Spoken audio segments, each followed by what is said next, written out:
departments, together with the fast movement of this current deadly virus, put a severe burden on those local public health resources, limiting their ability to engage in tracing all of the possible cases. Now that testing has ramped up, only about 29% of our known cases are engaged in a tracing process. That's a number we want to push as high as possible to the industry standard of over 60%. But given the sheer scale of our population's widespread susceptibility to COVID-19, we can't get there with our existing infrastructure alone. So what we're building in Illinois is a tech-based approach that innovates and scales up existing systems. Illinois has 97 county and city health departments, and they are the foundational elements of the new Illinois Contact Tracing Collaborative, ensuring that this is a locally driven effort. We're scaling up within our local health departments and providing a statewide technology infrastructure to ensure a coordinated operation. That way, larger health departments can assist where smaller ones need help, and the state DPH can help coordinate multi-department collaborations. Technology is really an important part of our Illinois Contact Tracing Collaborative. In fact, it's perhaps the most important part. Fundamentally, there are three component parts of the technology that we're using. First, a disease reporting software that can take in reports from across the state and aggregate information from many sources. Second, a common management platform that operates as a unified way for public health officials in all parts of the state to investigate and trace contacts. And third, an app for use by the COVID positive patients and their contacts, allowing them to get services they need and giving local public health departments an easy way to connect to patients and their contacts with the latest information and healthcare guidance. Let's talk about the first piece of that, disease reporting software. Illinois already uses a disease reporting technology called the Illinois National Electronic Disease Surveillance System. But because of the scale of this COVID operation, we are putting in place a state-of-the-art project management and comprehension tool to collect and hold all raw information relating to contact tracing for COVID-19. Of course, our disease reporting system and contact management software has to be seamlessly connected. So for the second piece of our tech solution, we're building a forward-facing relationship management software for deployment throughout the state. This will allow all local health departments to work on one platform and allow IDPH to operate with an aggregated real-time dashboard showing where and how pervasive COVID-19 is in every part of Illinois. And the third piece of our tech solution is the app. Every COVID positive patient and their contacts will be encouraged to download an app that gives them easy access to the public resources to assist them while they're in isolation. The greatest strength of this new integrated infrastructure that we're assembling is that it will allow us to reach more people and to do so at a faster pace. At a high level, this model of contact tracing operates with the same scripts and the same steps all across the state, and still allows customized methodologies to account for the unique aspects of different neighborhoods and communities. With that community-specific element in mind, IDPH is working with Partners in Health, the world-renowned organization for building strong community-based health systems. This is the organization behind what's become known as the Massachusetts model for what's scaling up as a contact tracing operation and what the best looks like. As one of the group's earliest out-of-state collaborations, Illinois has teamed up with Partners in Health to learn from their global experience to determine what's worked, what doesn't, and what challenges they face as they design a community-based program in Massachusetts. Moving forward, Partners in Health will continue to advise IDPH on our program design and how best to tailor it to our communities. So what's next for Illinois? Most of our local health departments have provided their initial assessments regarding their ability to expand and deploy their contact tracing capabilities. And starting today and going forward, IDPH is gathering work plans and budgets from each department, allowing us to incorporate their local plans into our overall state plan and bring them online in the coming weeks. IDPH is immediately launching pilot initiatives with 2 local health departments, leveraging their existing operations and helping them expand their capacity. St. Clair County in the Metro East region and Lake County in the Northeast. Chosen for having significant needs in terms of case numbers in vulnerable populations, a capacity to grow their contact tracing, and great existing collaborations of public health personnel, medical students, and volunteers already on the ground. We're also in the process of incorporating other early leaders for this program, including the largest local health department, that's the one in Chicago, and we'll have more information on those additions in the coming days and weeks. In every region, the curriculum, software, and technology will be IDPH driven, and where needed, IDPH will support the funding of new hires at local health departments through federal CARES money and Disaster Relief Act dollars.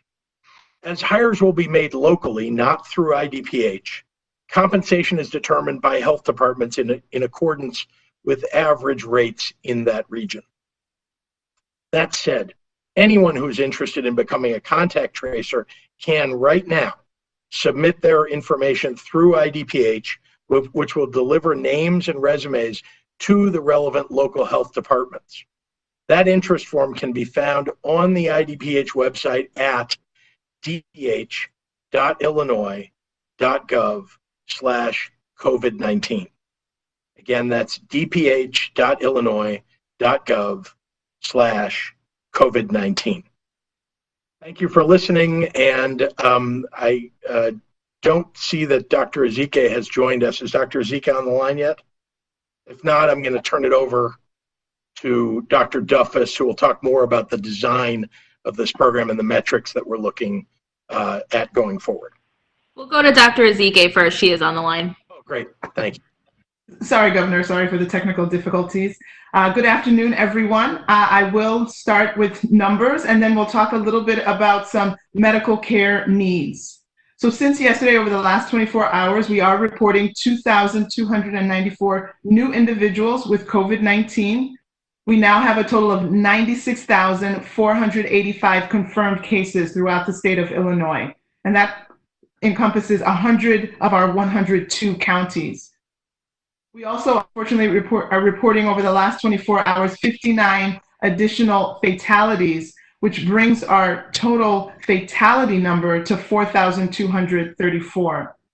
Over the last 24 hours, we resulted 21,297 specimens. And as of last night, regarding hospital statistics, we had 4,120 individuals in the hospitals with a COVID-19 diagnosis, and of those, roughly a quarter, or 1,096, were in the IC, were in the intensive care unit, and 636 of those in the intensive care unit were on ventilators. So as we continue to forge ahead in our life with COVID-19, there are things that we're going to start getting back to. And this includes, of course, taking care of our health, all parts of our health. While we're aggressively trying to prevent getting COVID and standing down if we do contract it, we also have other medical issues that we do need to attend to.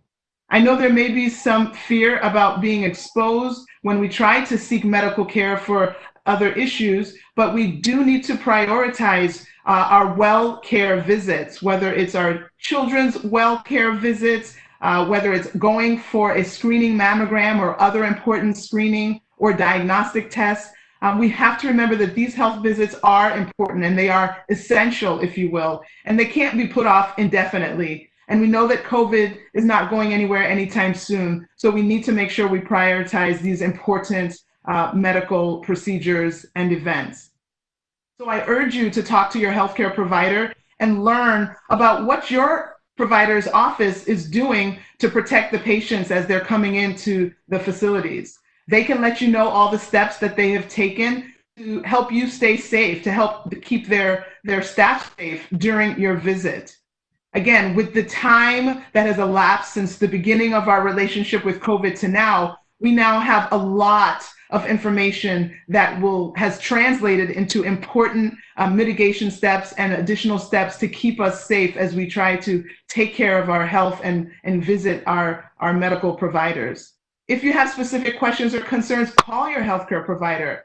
Learn what they're doing and get the medical care that you need. It's also important that you monitor yourself for potential new health threats. So we know all about coronavirus. We've been talking about that here every day, but let's not forget some of the other viruses that continue to be with us as well. We'll be talking very soon about influenza and how we're going to protect ourselves against that. But let's not forget the HIV. The human immunodeficiency virus is another illness that can mirror COVID-19 symptoms. So we are reminded about the importance of continuing to routinely screen for HIV and to be vigilant about distinguishing COVID-19 from HIV, which may have similar symptoms. In an HIV Illinois Getting to Zero Implementation Council meeting that occurred last month, an infectious disease physician from the University of Chicago Medicine discussed that they are still routinely screening for HIV as they respond to COVID-19 in their emergency department. In fact, they diagnosed 2 individuals with acute HIV. When people are seroconverting from HIV negative to HIV positive, the symptoms they exhibit are often flu-like symptoms, which obviously mirrors what we're seeing in COVID-19 patients. So please don't ignore your symptoms and don't be prevented from getting the care that you need. We do need to take care of ourselves, our whole selves, including all of our physical health. We need to take care of our body, mind, and spirit. So let's do the things that we need, whether it's having a visit with our social worker or our psychologist, or a well child check for our child with the pediatric provider, or getting our screening and diagnostic studies. Let's take care of ourselves while being as safe as possible, while wearing masks when we're outside, while maintaining social distancing, while frequently washing our hands and cleaning frequently touched surfaces. We can do all these things together. Let's remain all in for Illinois. And now I'll briefly summarize these comments in Spanish. Buenas tardes. Empezaré con los números y hablaré un poco sobre otras atenciones médicas. Desde ayer estamos reportando 2,294 casos nuevos de personas con el COVID-19. Tenemos ahora 96,485 casos total confirmados aquí en Illinois. Desafortunadamente, esto incluye 59 personas adicionales con COVID-19 que han fallecido, un total de 4,234 muertos. 21,297 pruebas hechas fueron reportadas en las últimas 24 horas. Y desde anoche, 4,120 personas en Illinois fueron hospitalizadas con el COVID-19 y de ellos 1,096 pacientes están en la unidad de cuidados intensivos y 636 pacientes están en ventiladores. Como continuamos en el mundo con COVID-19, hay cosas todavía tenemos que hacer. Esto incluye cuidando nuestra salud. Sabemos que hay ansiedad y hasta miedo de contractar el virus cuando necesitamos atención médica, como visitas al pediatra o un examen de mamograma. Pero estas visitas de salud son muy importantes y no debemos posponerlas, continuar a posponer. Les recomiendo que hablen con su proveedor de salud y informarse de qué están haciendo para proteger a los pacientes. Si tiene preguntas o preocupaciones, llame a su proveedor de salud para que obtenga la información que necesitan para obtener su atención médica. Es importante vigilar su salud para protegerse de cualquier nuevos problemas que tiene. Por ejemplo, alguien con VIH puede tener síntomas parecidos del COVID-19. Tenemos que recordar la importancia de seguir examinando para VIH y seguir vigilante de distinguir el COVID-19 a otras enfermedades que pueden tener síntomas muy similares. En la reunión del mes pasado, HIV Illinois Getting to Zero, un especialista en enfermedades infecciosas de la Universidad Médica de Chicago, mencionó que todavía siguen examinando rutinamente para el VIH mientras responden al COVID-19 en su departamento de emergencia. De hecho, diagnosticaron a 2 personas con VIH. Cuando las personas con VIH negativo pasan a VIH positivo, los síntomas que muestran frecuentemente son como la gripe y pueden tener síntomas parecidos a COVID-19. No ignore sus síntomas o deje que su ansiedad lo prevenga de recibir el cuidado médico que necesita. Necesitamos continuar manteniendo nuestra salud general, cuerpo, mente y espíritu. Nos tenemos que cuidar contra COVID-19 y todas las enfermedades que hay en este mundo. Hay que seguir luchando, pero lo tenemos que hacer juntos. Muchísimas gracias. And with that, I will turn it back over to you, Governor Pritzker, to introduce Wayne Duffus. I will. Just briefly, you've seen Dr. Duffus at our daily briefing at least once before. He's leading our contact tracing effort. It comes to us from the CDC and other international experiences with contact tracing. And so I'm proud to turn it over to Dr. Duffus for more on our contact tracing initiative. Doctor. Thank you, Governor. So as Governor Pritzker has stated, contact tracing is a long-standing concept and one that's been part of COVID-19 response since the beginning. But as cases increased rapidly in Illinois and nationally, many of our local health departments simply could not keep pace. Because of this, I was given the charge to work along with my colleagues, especially those at our local health departments, to establish a robust contact tracing program which will meet our needs.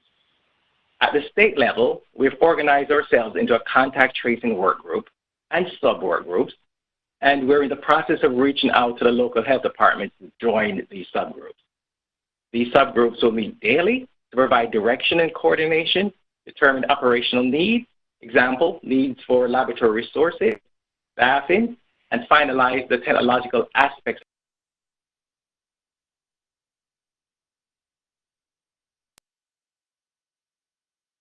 with collaboration from community partners that will serve the pivotal role because of their expertise conducting this type of work for a variety of communicable diseases, such as measles, TB, and sexually transmitted diseases, and also because of their strong community relationships and knowledge of the needs and available resources for communities. In designing a COVID-19 contact tracing program, there are certain key considerations. Since COVID-19 can be spread before symptoms occur or when no symptoms are present, case investigation and contact activities must be swift and efficient. What does this mean? This means that an increased availability of tests and a timely return of positive results to the patient and reporting to the local health departments for contact tracing follow-up is important. We will prioritize remote communications for the purposes of finding out how cases may have been exposed to the virus and finding out who, in turn, they may have exposed. In-person communication will be done only after remote options have been exhausted. The first contact will be through a technological platform, such as text message or an email, which we hope most individuals will respond to. And if this is ineffective, then at least 3 phone calls will be made, and only as a last resort will there be in-person visit. We will increase testing capacity, which will allow us to test everyone who's been identified as exposed to the virus and to identify early people who have been infected to help stop transmission. For contact tracing to be successful, we must and will have broad engagement with the residents of Illinois so you can understand and accept what we're asking of you during this public health crisis. As such, we recognize that significant social support may be necessary to allow Illinois residents with COVID-19 and exposed to someone with COVID-19 to safely self-isolate and close contacts to safely self-quarantine. We've included resource coordinators into our program design, and these coordinators will work with cases and contacts to help with needs that can help during the time they're being asked to stay away from others, such as access to alternate housing, food banks, medical monitoring, and mental health services. Due to the magnitude of the pandemic, local health departments will likely need to enhance their contact tracing workforce, recruit staff, and train individuals from varied backgrounds. The free online curriculum offered by the Association of State and Territorial Health Officials, ASTHO.org, will be the acceptable minimum training. However, individual local health departments may have additional training requirements, and we are aware that various accredited colleges and universities are offering courses. Taking one of these courses is not a job guarantee, but may be suitable for those who desire more advanced skills. I would like you to know that we recently sent out a survey to all 97 local health departments to learn about their needs to conduct contact tracing, and I've learned the following from 55 that have responded so far. Here are the questions. How many staff currently work on contact tracing? The average that was told to us is 6.3, with a range of 1 to 40, which means that local health departments have been working on contact tracing from the beginning. What about their workload? Number of contacts per employee per week. Number returned to us was an average of 73, with a range of 1 to 525 as the workload. Number of contact tracers needed to effectively respond. What came back to us was 70, and the range was from 1 more contact tracer to 900. Ratio of supervisor to contact tracer, the average is 1 to 8 with a range of 1 to 9. Of the 55 local health departments that have responded, 27% report having a community-based organization that they work with currently or would like to work with. Of the 55 local health departments that have responded, 42 or 76.3% have language interpretation services.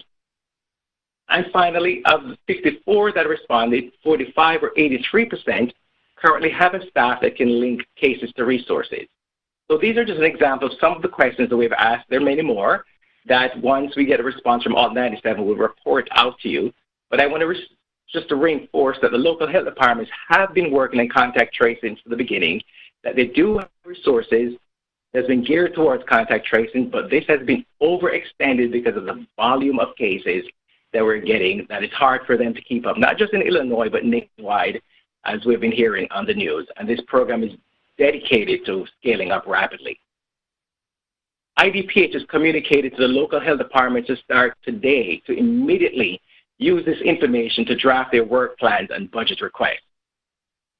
So how will we know the contact tracing program is achieving our goal of eliminating ongoing COVID-19 infection? Well, we will know because we're including metrics into the collection and reporting of all interaction between cases, contacts, and the local health department contact tracing staff. The new technological platform, which includes emails and text messaging, will make these easy to collect and report. Examples of potential metrics which will be routinely reviewed will include the following. So for case interviewing, we'll ask about time to interview from symptom onset and diagnosis. We want to know the proportion interviewed. We want to know the median number of contacts elicited, and we want to know the proportion with no contacts elicited. For contact notification, we want to know the proportion of contacts notified. We want to know the time from first potential exposure to contact notification. For contact follow-up, we're going to ask the daily proportion of contacts whose status is evaluated. We will ask the proportion of contacts with symptoms evaluated within 24 hours of onset of symptoms. And for contact tracing efficacy, we want to know the percent of all new COVID-19 cases that were monitored by the contact tracing program. So from that list, you see at all aspects of the program, we'll be assessing performance and making modifications as the data comes out so that we can achieve our goals. We have, in fact, already engaged modelers from Northwestern and the University of Chicago, and we will use the developed models to tell us about the success of our contact tracing program. So altogether, we're building on a program that is already underway by including efficiencies, promoting local ownership, and addressing the needs of our residents. For local health departments, please look forward to more future engagements as we plan and build the contact tracing program. Thank you for your time and attention, and I'll turn back to our governor. Thank you very much, Dr. Duffus. Thanks for all the work that you're doing to help us spin up this really tremendous program. Before I take questions, I want to address the recent addition to the toolbox of enforcement mechanisms available to local law enforcement and state's attorneys, because there seems to be some confusion out there about what this is and what this isn't. So I want to lay out the facts for everyone very clearly. Right now, local law enforcement and state's attorneys are regulating and enforcing the public health restrictions.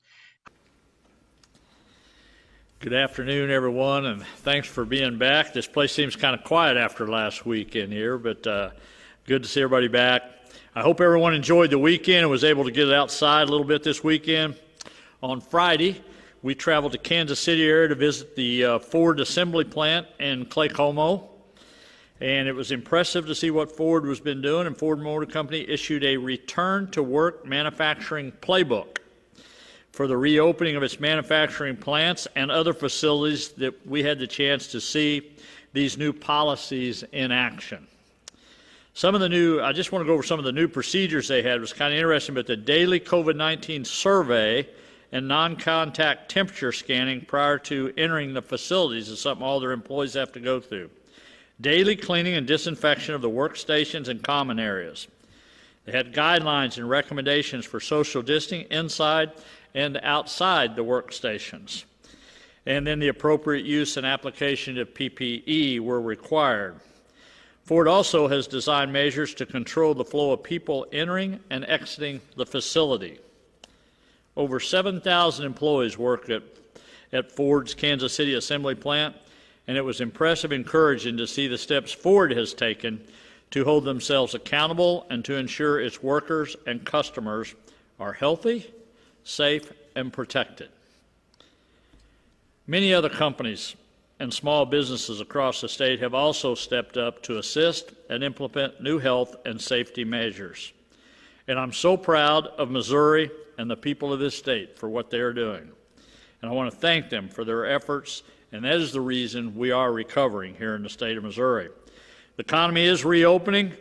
Our unemployment claims have declined as Missourians return to work. I'd like to share another positive story with you today about a COVID-19 patient in Missouri. A young, otherwise healthy, pregnant woman had been hospitalized for COVID-19. Last week, she was beginning to take a turn for the worst. The next day, the doctors began the treatment of remdesivir, a drug that is in its early stage of being used to treat COVID-19 patients. After receiving the drug, the young woman began to show very quick signs of improvement. In addition to those 400 vials of remdesivir that we actually delivered, Dr. Randles and his team did, and the Highway Patrol did it, I think, 2 or 3 o'clock in the morning last week all over the state of Missouri, and we received the positive results. As we received earlier last week, we received over 1,200 new vials on Friday to distribute. These were immediately shipped out to 33 hospitals to treat 115 patients in intensive care units throughout Missouri.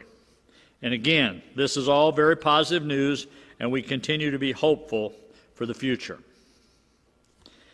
As you know, testing is one of the 4 pillars of our Show Me Strong recovery plan, and this will continue to be a priority moving forward. We have significantly increased our testing capacity, and now we must be thinking of ways to increase the number of tests being done. As we do this, it is important to remember that the more tests we do, the more positive cases there will be. But again, I want to emphasize that not all of these positive cases are hospitalized. The vast majority of people have already recovered or are currently recovering at home. Some people with the virus do not show symptoms at all, which is why we are working to identify these individuals and isolate them as quickly as possible. We are especially working to increase testing in high-risk settings, such as long-term care facilities. The long-term communities, including residential care, assisted living, immediate care, and skilled nursing. We have a total of 163 homes that have had a positive case, either a resident or staff or both. Of the 163 cases, 72 have not had an active case diagnosed in the past 15 days. Of the 91 homes that have been an active case diagnosed in the past 14 days, 41 have had faculty-wide testing completed, which we were able to move in quickly and be able to test everyone in those facilities. We will be working with the 50 homes that have not completed faculty-wide testing this week. We are working on a prioritization of these homes to ensure that the facilities most in need can complete facility-wide testing. Dr. Williams is here today, and he's going to be able to answer a few things. He's going to give you a little update when I finish up here about some testing they did in St. Louis. Again, I just want to say this and kind of wrapping up. The one thing that we are going to continue to do, and I am going to push my directors, everybody in the state of Missouri, as much as I can. We're going to have to get better every day at testing, and we're going to have to do more and more testing. That is crucial for the time as we speak today, as it is 3 and 4 months down the road to be able to face that. It is going to be a priority of this administration, and we are going to continue to push those numbers up daily. As we get closer to the end of May, we are still optimistic about the days and weeks ahead.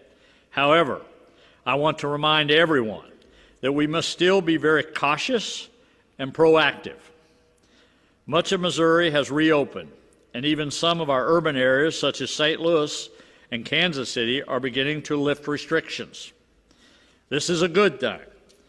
We cannot let our guard down, and we still must understand to open up the economy and fight the virus. And we have to remember that this virus is still out there, and we must continue to protect ourselves and others. Continue to social distance. Continue to use common sense and make safe and smart decisions. And as long as we will continue to do this, Missouri will continue to improve. I will say again, and I've said many times before, to fight this virus, it's going to take everyone in the state to do their part, which means it goes back to your responsibility as individuals. A government, again, will only do so much, but at the end of the day, it's up to all of us to do a better job at social distancing and keep in mind the virus is out there, and to keep in mind that the economy has to go. We have to get people back to work, whatever it takes, and that's what we're going to do in this state. So, again, thanks everybody for being here today, and God bless. So, Kelly, let me Dr. Williams come up. He wants to give you a little update, and while he's up here, if you want to go ahead and ask questions when he finishes up, ask questions to him, and then I'll be back to answer questions. Dr. Williams. Thank you, Governor. And just to those physicians who called me thanking me for the remdesivir, I just got one 5 minutes ago before I walked in here. You're welcome. I know how that felt to be able to give that drug as an obstetrician to that person and see her turn around in 24 to 48 hours. And her baby's doing well as well. And so we're incredibly thankful for that. But when you thank me, you're really thanking the governor and his team for working with our federal authorities, Jim Remillard, Sandy Karsten, Bill Whitmore at the lab, the National Guard, the people who flew it, the people who got it there quickly. So I will certainly convey their appreciation to them. As the governor said, one of our pillars that has served us so well is testing. We've been very strategic about that. It helped us in the height of the infectious epidemic here, and it is so much a pillar going forward, foundationally to us, to make sure that things are continuing to go well. It is an early warning sign. So we've been so appreciative to Missourians who've followed social distance, who've gotten the 150,000 tests we've done. But we have another plea for you. We really want to encourage Missourians as we move into this, that if you have any symptoms, muscle aches, fever, cough, anything, we want you to get tested. We want to see exactly how we're doing as things change. So to those clinicians, to those patients, to those people, like when I was in Affinia last week, who said, well, I'm just getting tested because I take care of somebody who might have had it, or I work in a healthcare facility, we want to encourage all those people to get tested. I was in Affinia, I told you about that last week, where I think we were in 6 mobile testing sites. So far, the early results, as the governor said, we did 288 tests, 14 were positive, 97 are pending. And that information is incredibly helpful to us as we look, as we change things. That's what we've always used the testing for, not only to help individuals, but to help guide the advice we give the governor. So I'm going to make a plea today that if you're a clinician and a patient wants to be tested, please test them. That's very helpful to us to do that. The other thing the governor mentioned about, I told you we were going to do this, and I hoped it was going to be today, and it is going to be today. We are issuing an order today that in any long-term care facility that has one patient who's positive or one staff member who's positive, that we are recommending comprehensive testing, that you go in and check everybody, a capability we didn't have a month ago.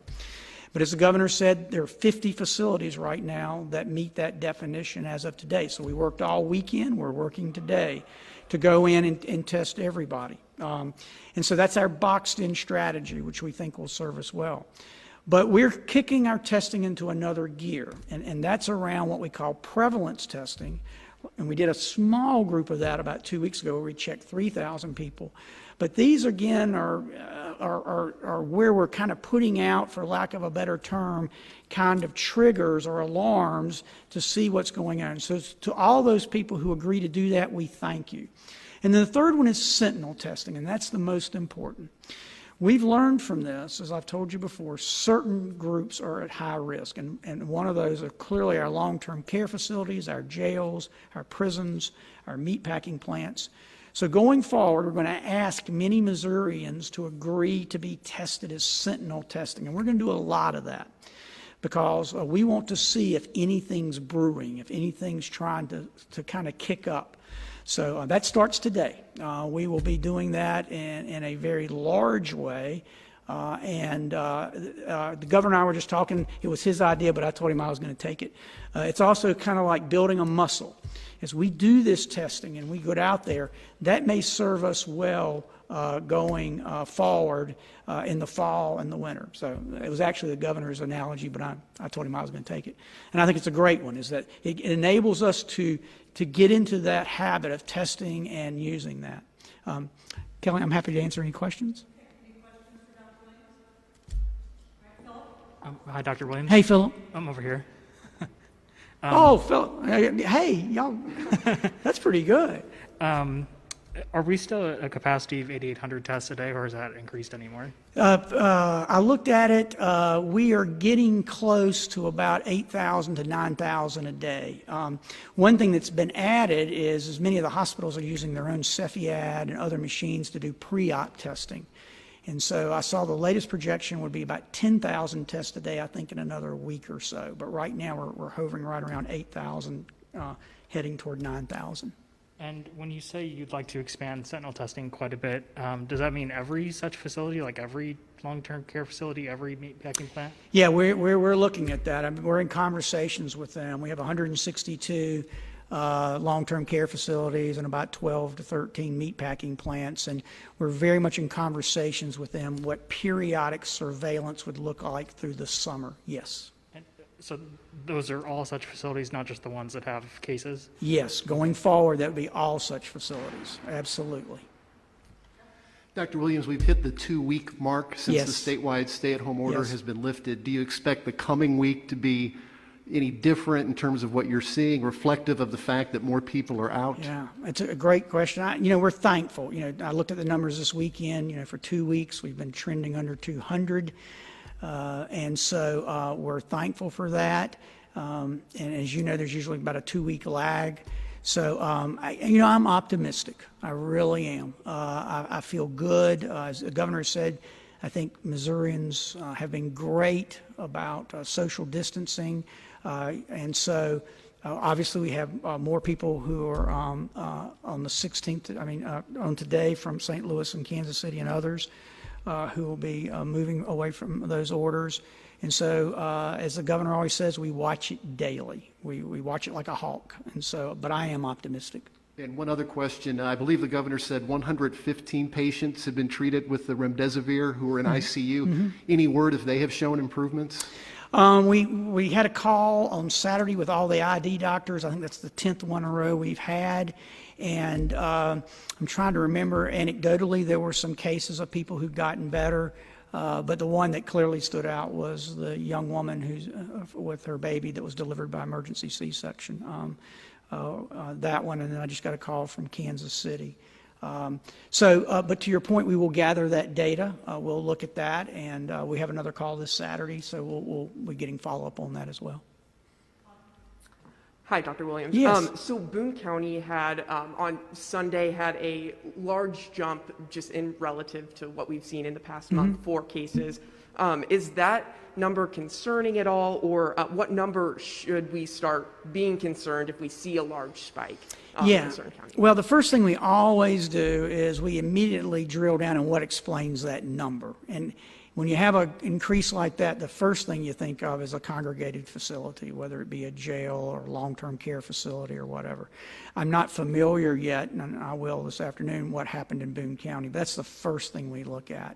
And to your point, that's the kind of thing that we want to stay vigilant about.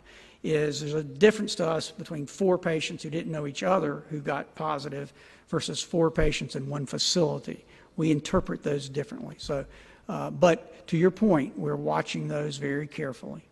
Okay, and then, so obviously, once we start increasing testing, there could be another spike in cases. Mm-hmm. We'll start seeing some more. Is there like a certain point where like that's too many? Like, what's kind of that look like? Yeah, the number in the literature is 10%.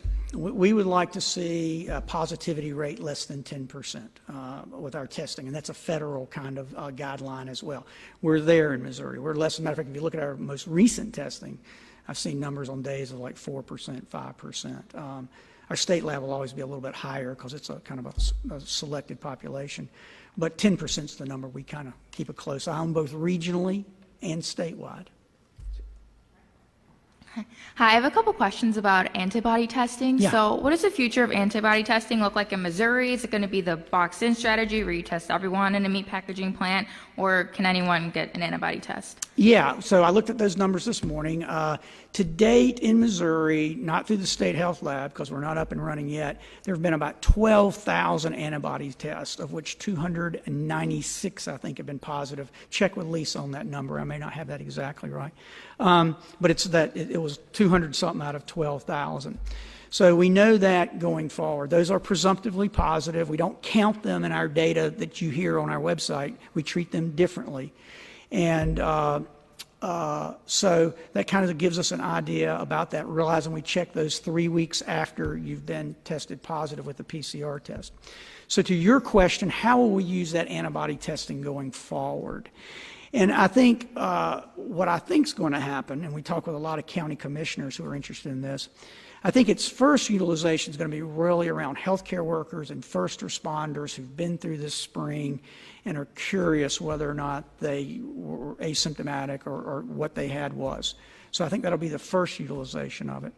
Then I think the second utilization of it later in the summer will be prevalence studies. We will go in and instead of doing the PCR test to see if you're actively infected, we're going to go in and kind of get an idea going into the fall how many people, I think people have asked me, how many people do you think in Missouri would test positive? And we want to find that out. So that'll be a large-scale antibody testing that we'll do there.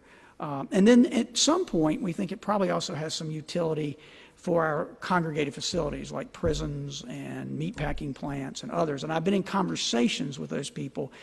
We think it's a little early for that now, but I think around July or August we will start that process of doing antibody testing as well as sentinel testing and prevalence studies. And then how many people in Missouri that have COVID-19 have been treated with COVID-19 antibodies? Yeah, I don't know that number. Anecdotally, we talked to Governor. I was on a phone call with Springfield Saturday morning, and they had treated several patients, but I don't have that cumulative number. I mean, my sense is from talking to people, they think it's helpful. So if you add together the number of people who've tested positive and the number of people who have positive antibodies, in time, could that be used to determine who gets a vaccine and when? If someone has already had it, then they don't need it? Yeah, certainly with the antibody test. But you bring up a point, which is when we talk about antibodies, because this is a novel emerging virus, that doesn't guarantee immunity. We just don't know that yet because it's new. Now, people will say, well, Dr. Williams, for other diseases, if you have antibodies, doesn't that usually speak to immunity? And it does. But we don't have enough scientific knowledge yet to equate antibodies with immunity. In other words, as a clinician, I couldn't say, oh, you've got antibodies, you're good, don't worry, you don't need a vaccine. We're not there yet. Well, that will remain to be determined. But I do think having antibodies would be useful to know if you're in the healthcare or you're with Sandy Carson in public safety and that kind of thing. I think it would be helpful. Again, thank y'all so much, and I'll just end as I started. We really would encourage all clinicians, all Missourians, if you want to be tested, if you have been around somebody or you take care of people or whatever, if you're just concerned, we hope your clinicians will test you. We encourage that. We thank you for doing that, and it's very helpful to us, so thank you.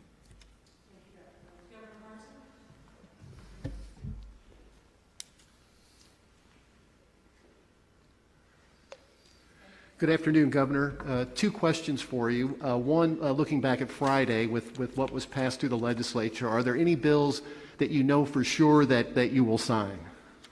Well, I think there's some in there. I mean, we're still going through the process of evaluating all them. I think I think my staff told me earlier today when we got briefed on that there was like 27 bills I think made it across the finish line, which was good news. There wasn't hundreds of them. Although I do think there was a lot of changes in just those 27 bills. I think things, one that I hope comes through that's clean is good, like full reciprocity. I think that getting that done and the military reciprocity we got done this year were two big, those are just huge lifts right there to get them done. Actually, that last one that the legislators did probably is a leader in the nation when it comes to full reciprocity, and if there's ever time to pass it, it is a good time doing it there. I'm trying to think of some of the others in there, but again, we need general counsel to go through it and just make sure everything's all right, that we can get it out and sign it. We feel like it's constitutional. And a second question, Governor, the scheduled execution of Walter Barton scheduled to take place tomorrow. Have you seen or feel any reason to intervene? I do not. That will move forward as scheduled. Hi, Governor. So kind of going on the bills with the absentee voting bill and the vote by mail, do you expect to sign that bill into law? Yeah, again, we're going to take a look at all that. I just don't want to commit today until we get all that evaluated by the legal team and the people in the administration, because there's too many things could change why we wouldn't sign something. I mean, I know that's going to be one that you're going to be wanting to know, hey, what's going to happen with that bill? And a lot of people out there is going to be wanting to know because of the June election. So we're going to take a look at that. That'll be one of the first ones we look at. Yeah, I had a follow-up for that. We have some county clerks that are saying that with the deadline, they won't be able to offer that for the June election. What would you tell voters just kind of for that June election that may be concerned? Yeah, I think we know we're under a timeline here, so we're going to try to take a look at that real quick and make a decision on it early on. Literally, we just have to make a decision on that one pretty quick to even implement it by the election time to do that. So There's several things out there. Will be dependent on election times or when they're scheduled to go in the elections, whether it's in the primary or the general. So all of those things we'll have to kind of decide in the next few weeks. I have another question.